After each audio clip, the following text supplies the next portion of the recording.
Je n'ai ni l'ambition ni les moyens de François Hollande pour vous cuisiner une synthèse des courants diamétralement opposés qui se sont exprimés sur l'avocat financé.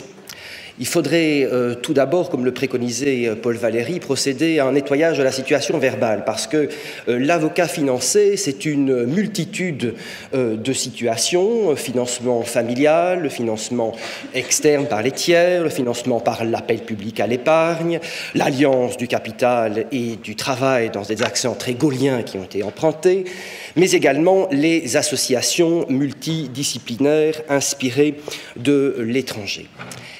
Synthèse impossible parce que ces courants s'opposent tant sur les constats que sur les propositions de solutions.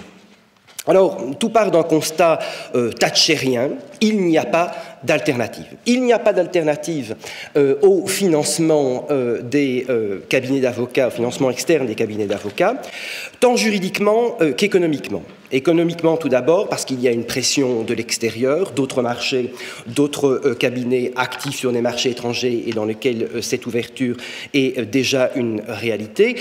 Pression économique par les libéralisations antérieures de notre déontologie, notamment quant à la publicité, qui crée une pression en termes de financement pour pouvoir tenir la concurrence dans la publicité. Il n'y a pas d'alternative non plus sur le plan juridique, parce que tant la jurisprudence de la Cour de justice de l'Union européenne que de la Cour de cassation s'opposerait à une interdiction pure et simple de l'ouverture du capital aux tiers. Alors, comme tout constat thatchérien, bien ce constat est contesté. Et contesté notamment sur le plan juridique par certains qui considèrent que, à la vérité, la jurisprudence, mais qu'il faut toujours interpréter comme une sibylle de Cumes, de la Cour de justice de l'Union européenne ainsi que de la Cour de cassation est moins évidente qu'il n'y paraît. Face à ce que, pour pasticher Houellebecq, on pourrait appeler l'extension du domaine du marché, il y a à la vérité deux grands systèmes possibles qui s'opposent, le monopole à la libéralisation, l'interdiction à la régulation. Alors, s'agissant d'un cas extrême de régulation, le cas anglais, dans lequel il y a eu une libéralisation tant de l'ouverture du capital des sociétés d'avocats que des professions juridiques.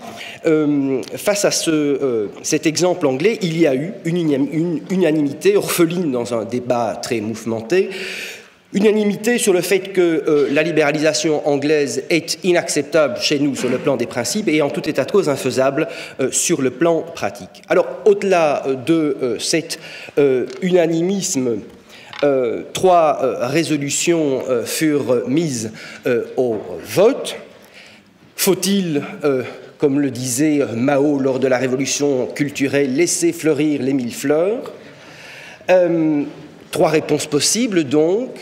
Le statu quo sous la forme d'un vide juridique, l'adoption d'un règlement d'interdiction pure et simple de l'ouverture du capital de sociétés d'avocats aux tiers, et enfin un règlement autorisant, mais de manière strictement encadrée, une telle ouverture. Des voix qui se sont exprimées à l'occasion de ce vote, il ressort une majorité sur la troisième résolution, qui est donc celle de l'ouverture, de l'autorisation strictement encadrée de l'ouverture du capital des sociétés d'avocats aux tiers. Faut-il déduire de cette majorité circonstancielle une majorité au sein de l'ensemble de nos ordres? C'est là une gageure que seul François Hollande pourrait relever, et ce ne sera pas mon cas.